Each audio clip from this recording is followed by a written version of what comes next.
Hi everybody, welcome to Josh's Fish Spot. I'm Josh and today I'm excited to give you a tour of my fish room. I've never had a fish room before. I've always wanted one.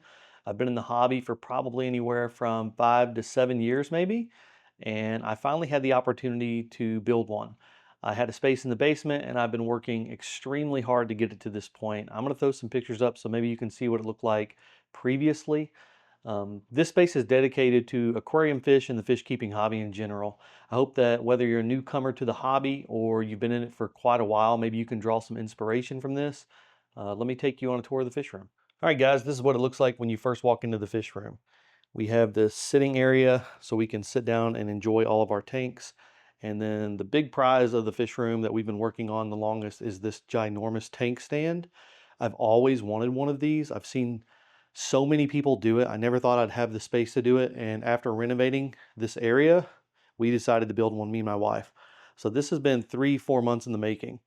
Total, there is 329 gallons up top, 329 gallons on the bottom, 3 10-gallons on the left, 3 10-gallons on the right, and 1 20 long kind of breeder setup. If you've ever seen Dean's Fish Room, that's kind of what I'm going for here. So this is where I'm going to hatch out kind of the smallest of fish. The 10 gallons is where I'm going to grow the fish out, and the larger ones is where I'm going to kind of store most of the fish. Straight down here in this 29, you can already see I've got some angels down here. I've had these for a while. This was a breeding pair. There's 4 angels in this one. 2 of them were breeding pair. And then over here, the reason this is so dark is because I got all this driftwood kind of tanning up the water. I'm trying to get it to sink. I did have it in this. That's why that water's a little dark also. We're going to go over this whole tank stand in the future. I want to make a whole separate video about it because the intricacies of this tank stand are maybe a little overkill, but I really just wanted the maintenance on this to be very simple. So if you're interested in seeing more of the tank stand, stay tuned. I'll make a video on that in the future. All right, next up, I got my 180 gallon. This is my dream tank. I never thought I would own a tank this big in my life. I got lucky and found this on Facebook Marketplace for 300 bucks. Came with a Fluval 6, and it's literally been sitting in my basement for 3 years. I have not had the space for it, but now that I have this room, the goal is to build a stand for this, and I want to center it in this wall. Like kind of have it in this big nook area, maybe put a tank over here and a tank over here around it. This is 6 foot long, 2 foot wide, and 2 foot tall.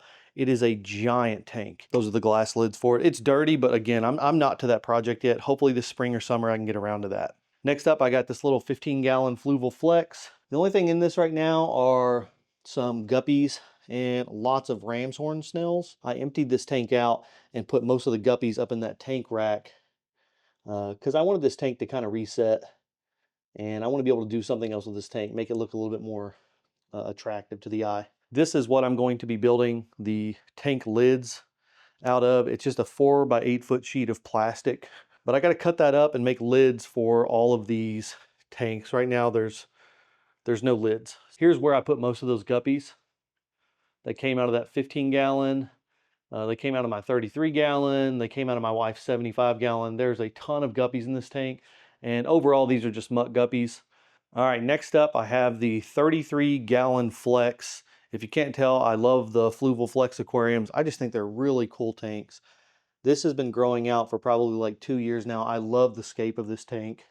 I just think it's a really interesting kind of thing to look at. There's a lot of green going on. The only thing left in here are some guppies and like 1 autocinkless and some snails. Lots of plants in this tank. They're doing really well. I got some ground cover. It was covered up a lot more, but I kind of let a lot of duckweed sit on top for too long, and it kind of drowned out the light. I got rid of most of the duckweed. The plan for this tank is remove the rest of the guppies out of this tank, put them in the tank stands over there with the rest of the muck guppies, and this is where I'm going to put my celestial pearl danios when they come in tomorrow.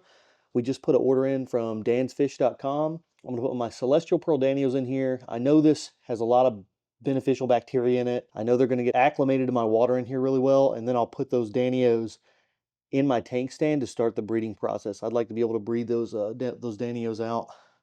Over here we have a nice little bookshelf. I got all my aquarium books on here. I love collecting these things. Anytime I see them, I try to pick them up at like flea markets or Goodwills. If you know who Hecklefish is, then you just earned 100 points. So luckily enough, we have a kitchen down here. I got a fridge. Here's a little 10-gallon guppy tank, nothing special. Don't know what I'm gonna do with that in the future, but now that I have all this space, I'm probably gonna redo that tank with something else. Here's when I hatch out my brine shrimp. All right, guys, that's the total tour of the fish room so far. I think next, I probably wanna show you guys how this works really quick. I'll make a separate video on this in the future. If you're interested on how to build this, I'll put the plans out for you guys. All right, so right back here behind the stand, this is my air system. So this is what supplies air to all my tanks, all my sponge filters. I have this whole setup in another room of the house. I ran the piping down. It goes through the wall, up through the wall, and then through the ceiling into another room. So the central air pump's in the other room. But this just allows me to see how much pressure is on that central air pump, and I can adjust that if I need to. Here's how I change the water in all my tanks. It's set up on an auto water change system. So I got 13 tanks, I have 13 valves, and it just kind of goes down. Each one's connected to a tank behind the wall, or you can see how it runs to each tank, I guess, on the wall. And if I want to change water, I just open one of these up. That goes to the far tank. You know, it goes up all the way down to that far right one, and then it pushes water in. The water comes in through these blue PEX lines, and it exits through this white PVC. I tried to paint these black. The paint's not holding up very well, but it exits through the top of that PVC out. And then where it drains is it drains through the back of the tanks into this PVC. All these connect, and then it drains up through the wall down into a drain. Other notable mentions here are I have a water pressure regulator here. This takes my water pressure from 60 down to about 5, so I can fill the tanks up a little slowly. Here's an RV filter. It takes out chloramines and chlorine, and then that just goes into the valve system that I built here. All right, guys, hope you enjoyed this quick tour of the fish room. This has been a long journey to get it to this point. I really enjoy being down here in this space. You can follow me on all my socials below. I have a website up, joshsfishspot.com, where you can find my merch. And hopefully in the future, maybe even sooner than later, I'll have live fish and snails, so you can also purchase there and get them shipped right to your house. Like and subscribe for more. The next couple videos are going to be about the dansfish.com order I have coming in for my new fish, and the tank stand build. I'm going to release those plans so you guys can copy it if you want. Until next time, peace. Well, folks, it's time to kick it old school. So you can feel cool.